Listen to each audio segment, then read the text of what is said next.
قالوا ادع لنا ربك يبين لنا ما هي إن البقرة تشابه علينا وإنا إن شاء الله لمهتدون. ثم تمادوا في تعنتهم قائلين ادع لنا ربك حتى يبين لنا مزيدا من صفاتها، لأن البقرة المتصفة بالصفات المذكورة كثير لا نستطيع تعيينها من بينها، مؤكدين أنهم إن شاء الله مهتدون إلى البقرة المطلوب ذبحها. قال إنه يقول إنها بقرة لا ذلول تثير الأرض ولا تسقي الحرث مسلمة لا شية فيها. قالوا الآن جئت بالحق فذبحوها وما كادوا يفعلون. فقال لهم موسى إن الله يقول إن صفة هذه البقرة أنها غير مذللة بالعمل في الحراثة ولا في سقاية الأرض، وهي سالمة من العيوب ليس فيها علامة من لون آخر غير لونها الأصفر. وعندئذ قالوا الآن جئت بالوصف الدقيق الذي يعين البقرة تماما، وذبحوها بعد أن أوشكوا ألا يذبحوها بسبب الجدال والتعنت. وإذ قتلتم نفسا فادارأتم فيها والله مخرج ما كنتم تكتمون. واذكروا حين قتلتم واحدا منكم فتدافعتم، كل يدفع عن نفسه تهمة القتل ويرمي بها غيره حتى تنازعتم، والله مخرج ما كنتم تخفونه من قتل ذلك البريء. فقلنا اضربوه ببعضها كذلك يحيي الله الموتى ويريكم آياته لعلكم تعقلون.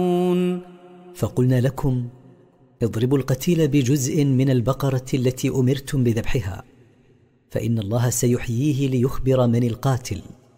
ففعلوا ذلك فأخبر بقاتله.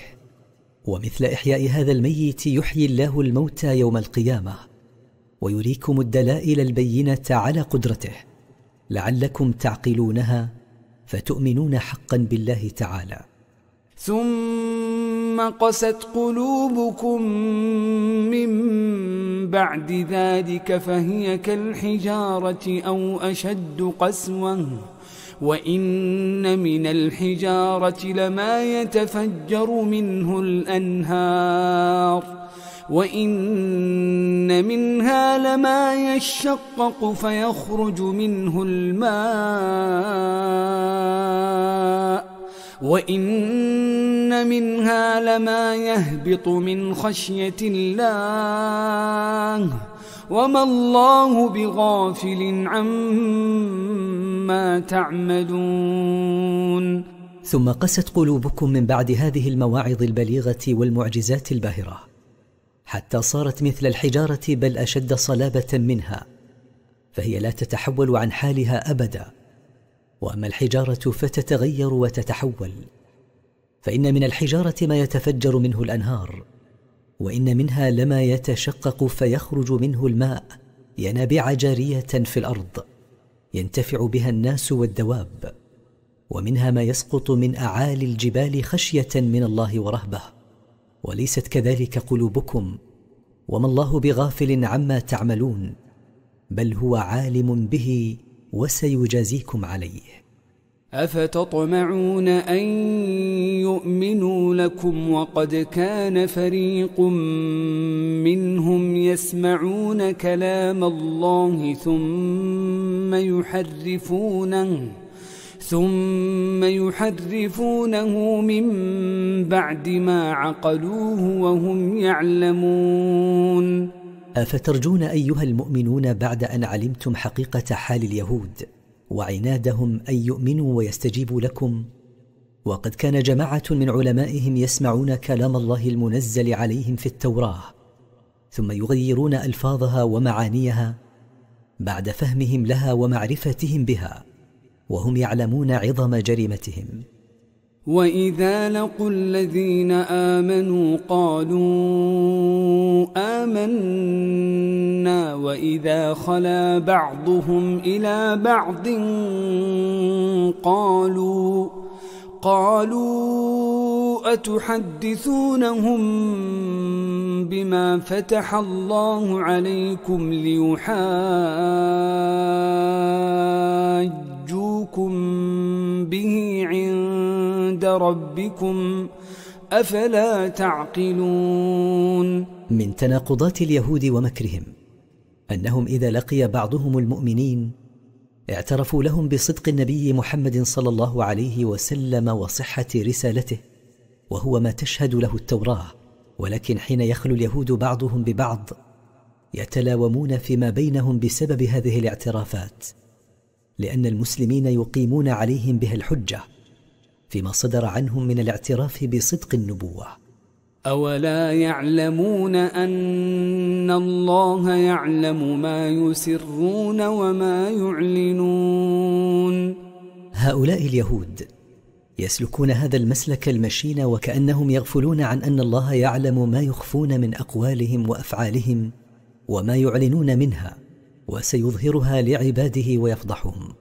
ومنهم أميون لا يعلمون الكتاب إلا أماني وإن هم إلا يظنون.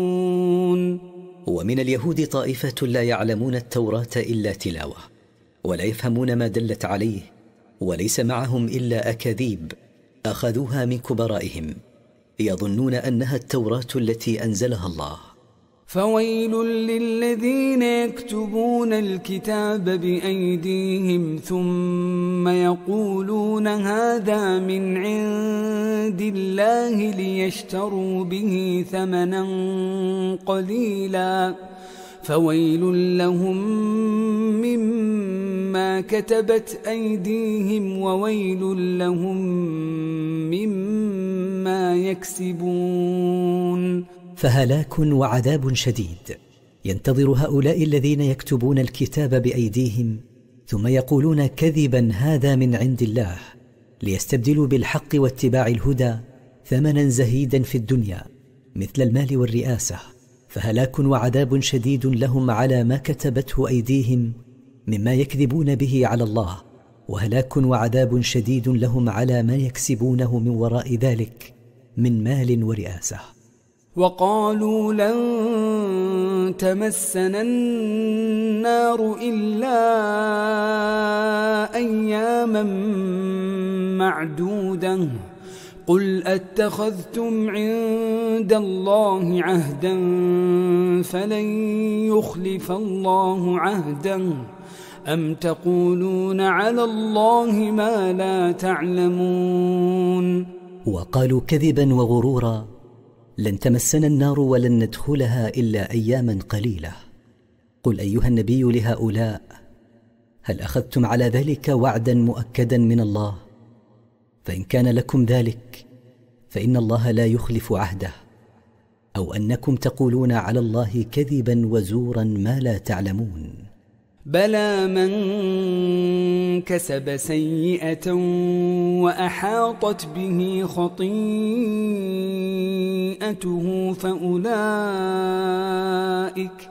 فأولئك أصحاب النار هم فيها خالدون. ليس الأمر كما يتوهم هؤلاء، فإن الله يعذب كل من كسب سيئة الكفر وأحاطت به ذنوبه من كل جانب، ويجازيهم بدخول النار وملازمتها ماكثين فيها أبدا. والذين آمنوا وعملوا الصالحات أولئك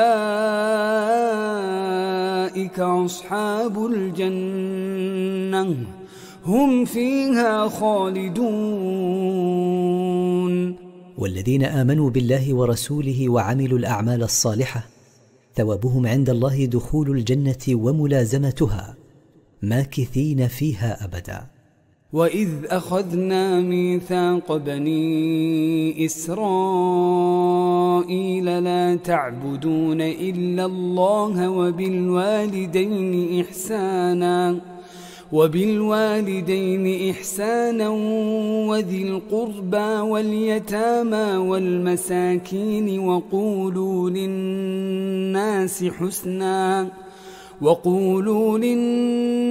حسنا وأقيموا الصلاة وآتوا الزكاة ثم توليتم إلا قليلا